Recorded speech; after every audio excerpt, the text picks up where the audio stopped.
Kasih Film, ketemu lagi sama aku. Di Learning Journal kali ini, kita akan mengulas kembali apa yang telah disampaikan oleh kelompok 4 kemarin. Kemarin, kelompok 4 telah memaparkan tentang membaca realitas melalui kamera. Wah, judul yang sangat menarik ya. Mari kita flashback ke minggu lalu yang telah dibahas oleh kelompok sebelumnya tentang film dokumenter. Film dokumenter sendiri memiliki karakter tersendiri di mana audiensi menyaksikan antara serius dan rileks, sehingga produser dokumenter dapat melakukan beberapa alternatif gaya seperti humoris, puitis, sindiran, anekdot, serius, dan semi-serius. Hal ini dapat disesuaikan dengan peristiwa serta genre dokumenter yang akan dikembangkan. Ada beberapa tipe pemaparan film dokumenter seperti expository, observasional, interaktif, refleksi, dan formatif.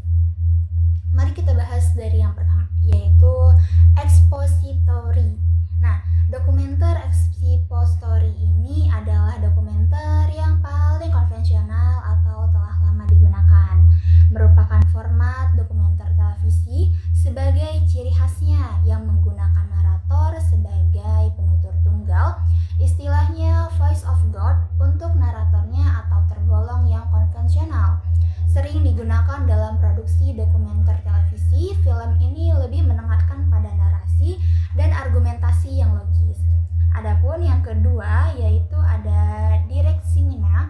Gaya direct cinema adalah salah satu teknik dalam pembuatan film dokumenter yang berfokus pada pengambilan gambar secara alami dan pastinya juga spontan, tanpa adanya rekayasa atau banyak campur tangan daripada sutradaranya.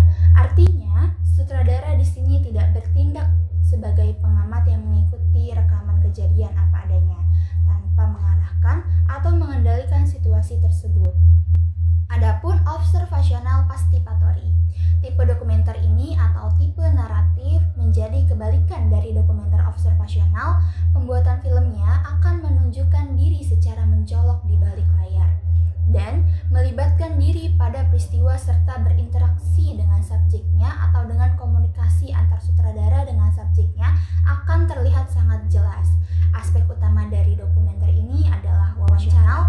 Jika adanya akan menunjukkan diri secara mencolok di balik layar dan melibatkan diri pada peristiwa serta berinteraksi dengan subjeknya atau dengan komunikasi antar sutradara dengan subjeknya akan terlihat sangat jelas. Aspek utama dari dokumenter ini adalah wawancara. Jika ada wawancara, tidak hanya menampilkan adegan wawancaranya, namun juga bagaimana wawancara dilakukan terutama dengan subjek-subjeknya sehingga bisa dapat dikomentari langsung dan direspon langsung oleh para narasumbernya. Adapun dokumenter puitis. Film dokumenter puitis sendiri adalah salah satu dari 6 tipe dokumenter yang dikelompokkan. Ada film yang berjudul Introduction to Documentary. Gaya film ini lebih menonjolkan keindahan visual dan irama gambar, tanpa perlu menggunakan narasi atau teks penjelas.